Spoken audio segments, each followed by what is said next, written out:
हरिओम। तो जो सीमा जी का प्रश्न है, तो उसका मैं इन ब्रीफ दे देता हूँ योग की भाषा में।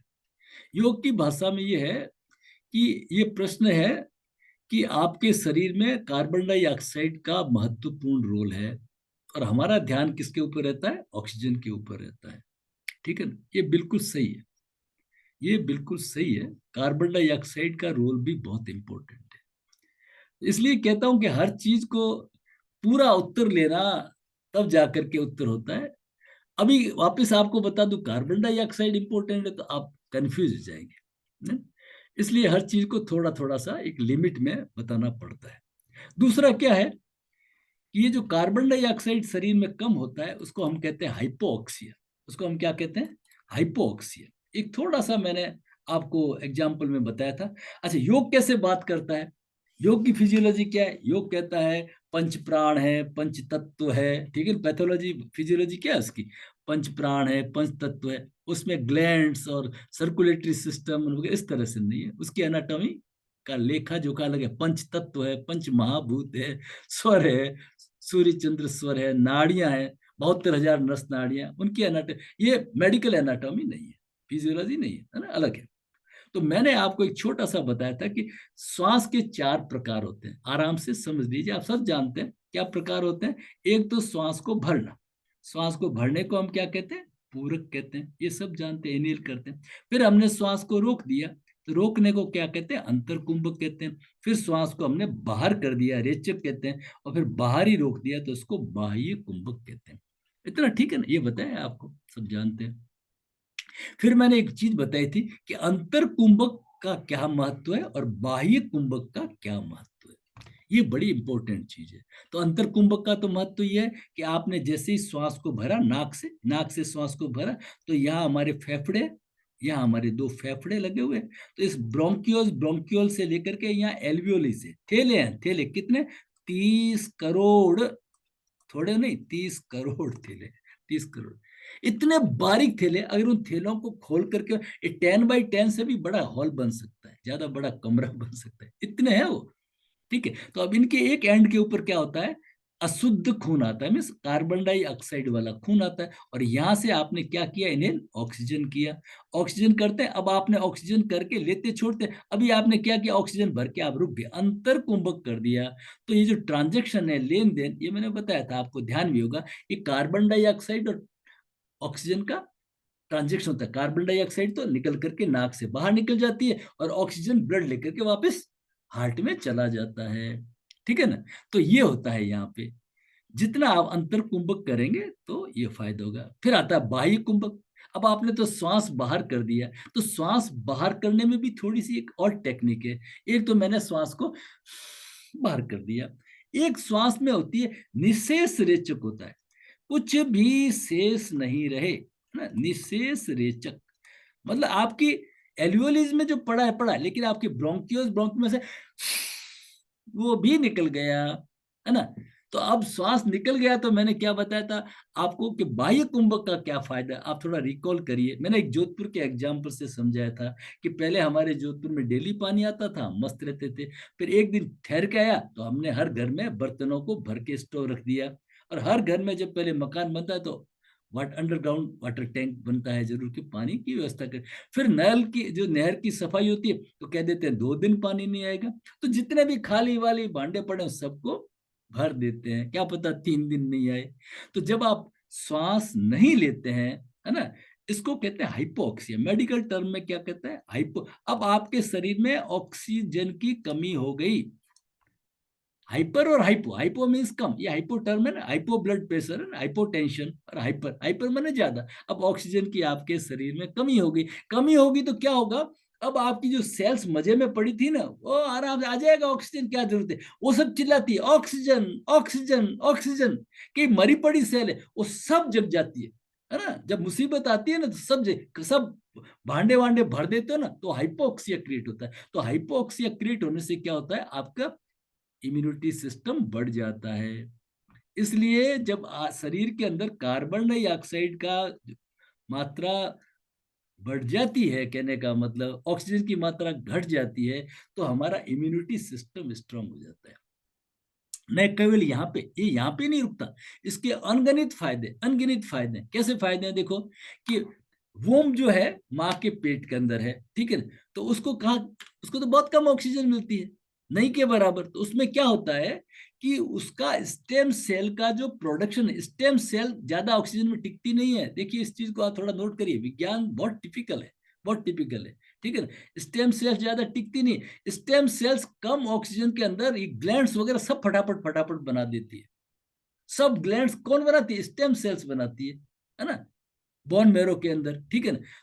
अगर आपकी स्टेम सेल्स इस एज के अंदर भी अच्छी हो जाए तो आपके ग्लैंड्स बन जाएगी। और मजेदार बात यह है, ये प्रैक्टिकली टेस्टेड एंड प्रूवन है कि हार्ट के अंदर जैसे बाईपास कराना है, ठीक है ना, जब हाइपोक्सिया होता है ना तो आपके आर्टरीज बन जाती है, आपकी नस नाड़ियां नहीं बन जाती है, समझे आप बात को। इसलिए हाइपोक्सिया थोड़ा थोड़ा बढ़ाना पड़ता है। एक देखिए अद्भुत है, मैंने पहले दिन से आपको बताया कि योगा के अंदर मेडिकल साइंस का वर्क मैं तो नहीं के बराबर मानता हूं, नहीं के बराबर। मैंने एक बार आपको एक एग्जाम्पल से बताया था कि एक डॉक्टर आभा गुप्ता जी है, रिटायर्ड सर्जन हो गए अब तो, उनका एक हॉस्पिटल भी है जोधपुर, आशा हॉस्पिटल, यूनिवर्सिटी के सामने।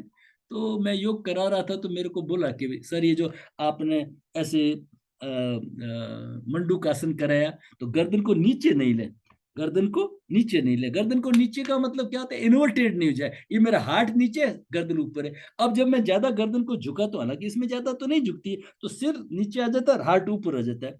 तो इस तरह से जो इन्वर्टेड पोज आप नहीं करें, कि मैं तो 25 साल पहले से योग वगैरह में जुड़ी हुई हूँ, तो एक जर्नल में आया था। इसलिए आप जब आप करते हो मंडूकासन सीरीज तो आप थोड़ा सा ऊपर रखें इस तरह से। मैंने कहा ठीक है, हम ऐसे करते हैं। एक आई डिपार्टमेंट वालों से रिक्वेस्ट कर दिया और आई डिपार्टमेंट वाले आगे आए तो क्या मालूम पड़ा, सबसे पहले मैं कहा ये तो छोटा सा, इसमें तो कोई इन्वर्टेड विशेष है ही नहीं, मैं सीधा शीर्षासन कर लेता हूँ, और सीनियर मोस्ट मैं ही हूँ एज के अंदर। तो मैंने खूब अच्छे से शीर्षासन किया, उसके बाद में मेरे टेस्ट लिए आंखों के, तो 17 और 20, नॉर्मल में 20 बस। तो कहने का मतलब कोई विशेष फर्क नहीं पड़ा। तो 25 साल से एक दिमाग में चीज को ढो रहे थे कि ऐसे नहीं करना है। तो ये कहने का मतलब क्या है, योग के अंदर रिसर्च बहुत कम है, और आधा अधूरा ही ज्ञान चल रहा है योग के अंदर, ठीक है ना। अब जो बात है मैं आपको इस तरह से आगे समझाता हूँ इसको, कि अगर आप शरीर के अंदर ऑक्सीजन की मात्रा कम कर देते हैं तो उसके क्या क्या रिजल्ट आते हैं, ठीक है ना। तो देखिए, इसको कहते हैं निशेष रेचक, पूरी श्वास को बाहर कर देना। क्या कहते हैं इसको? निशेष रेचक, कुछ भी शेष नहीं रहे, ठीक है ना। तो ये क्या करता है, देखो किडनी जो है ना, किडनी को रिपेयरिंग करने के लिए मैंने एक थोड़ा सा हिंट दिया था, उस समय आपने पकड़ नहीं पाएंगे। मैंने कहा था 1:4 का रेशियो, किसी को याद हो तो अच्छी तरह करे, इस चीज को समझे। मैंने आपको 4 चीजें बताई थी कि inhale is equals to exhale. ये जब आप करते हो अनुलोम विलोम के अंदर, नाड़ी शोधन के अंदर, तो you will be in balance state, याद रखिए। फिर मैंने आपको बताया था जब इनहेल ज्यादा हो जाए तो आप एनर्जेटिक होंगे, और जब एक्सेल ज्यादा हो जाए, क्या हो जाए? एक्सेल ज्यादा हो जाए, जब आपका एक्सेल ज्यादा हो जाए तो you will be in tranquil state. आपको याद होगा, याद रखना भी चाहिए। ये मैंने ये भी बताया था, 6,500 रुपये लगते हैं इसकी फीस के, इतना सब बताने की, ठीक है ना। इसलिए मोती ये चीजें ले लीजिए, समझ लीजिए। When inhale is equals to exhale you will be in balance. वापस नहीं बताऊंगा, वीडियो देखना पड़ेगा किसी को समझ नहीं आया तो। Inhale is equals to exhale, you will be in balance. When inhale is more, so you will be, your energy level will be high. When exhale will be more, you will be in tranquil state. तो इसी तरह से जब आपका kidney का जो होता है तो हाइपोएक्सिया स्टेट आती है, आपकी जो इस तरह से आपका श्वास हो जाता है। तो कहने का मतलब क्या है, जब आप एक्सेल बढ़ा दोगे, जैसे 4 की गिनती में श्वास लिया, 4 की गिनती में रोका, और 16 की गिनती में रोकोगे, तो क्या होगा शरीर के अंदर? एरिथ्रोपोइटिन, ये जो है ना आपका बनेगा, इसके इंजेक्शन लगते हैं किडनी पेशेंट को, और इससे हेमोग्लोबिन बढ़ता है, बॉडी का हेमोग्लोबिन बढ़ता है, और किडनी आपकी रिपेयर हो जाती है। किससे होती है? हाइपोऑक्सिया से, ठीक है ना। हाइपोऑक्सिया से नाइट्रिक ऑक्साइड बनती है, ये बहुत इंपॉर्टेंट चीज है। हाइपोक्सिया से नाइट्रिक ऑक्साइड बनती है, जो आपको सबको मालूम है। ये आपकी वेस्कुलर एंडोथेलियम सेल में जो ग्रोथ में चलती है, ये आपके शरीर में कहीं रुकावट नहीं आए, कोरोनरी आर्टरी हार्ट वगैरह में रुकावट नहीं आए, है ना, आपका ब्लड निर्बाध चलता रहे, आपका एंटीवायरल एंटी फंगल, क्योंकि आपका इम्यूनिटी सिस्टम स्ट्रांग हो गया ना, मतलब आपका रोम रोम तैयार हो गया, ठीक है ना। और स्टेम सेल के अंदर तो इसका है ही है। तो इस तरह का ये है, ये थोड़ा सा एडवांस क्वेश्चन था। अभी समझाने से क्या होता है कि हम इसमें कंफ्यूजन आ जाता है। एक गोल्ड मेडलिस्ट रहा है समर ओलंपिक, ऐसे 23 गोल्ड मेडल लिए 39 साल की उम्र में, Michael Phelps, Michael Phelps, PHELPS, ठीक है ना। तो उसको पूछा भाई, एल्जाइमर इंप्रूव हो जाता है आपकी, पर करना कैसे, यथाशक्ति करना। मैं आपको थोड़ा सा इसमें आगे बताता हूं। इस फेल्प्स को, माइकल फेल्प्स को पूछा, 23 गोल्ड मेडल, एक ओलंपिक के अंदर, समर ओलंपिक के 8 गोल्ड मेडल लिए। तो उसको पूछा भाई राज क्या है तेरे, वो तो पानी में डाइव लगाता सीधा वहां से बाहर निकलता है, सीधा। तो उसने क्या कर रखा था, देखिए आप, कि अपना जो मच्छरदानी होती है ना, वैसा एक कांच का कवर बना लिया, उस कांच के कवर में सोता, रात में पूरी रात कम ऑक्सीजन में सोता वो, मतलब वही ऑक्सीजन निकालता और उसी को लेता, कम ऑक्सीजन में सोता। तो उसका क्या हुआ कि ये हाइपोऑक्सिया बढ़ गया। अब उसकी क्या हुआ कि सांस लेने की जो है ना रिक्वायरमेंट की आदत पड़ गई। इसी तरह से हम छोटे थे ना, तो ऐसे समझाते थे, स्विट्जरलैंड में, स्विस की घड़ियां बड़ी मशहूर होती थी। तो क्या बच्चों को अंधेरे की आदत डालते थे बचपन से, अंधेरे में देखने की आदत, क्योंकि घड़ी के जो पार्ट्स बहुत छोटे छोटे होते हैं, ताकि बच्चे कम रोशनी में भी उसको देख सके। इस तरह की ट्रेनिंग तो माइकल फेल्प्स का जो है, आप गूगल पे सर्च करोगे, 39 ईयर्स की एज के अंदर इसने कितने गोल्ड मेडल लिए, 23 गोल्ड मेडल लिए। तो ये इस तरह का है, ये थोड़ा सा एडवांस प्रश्न था,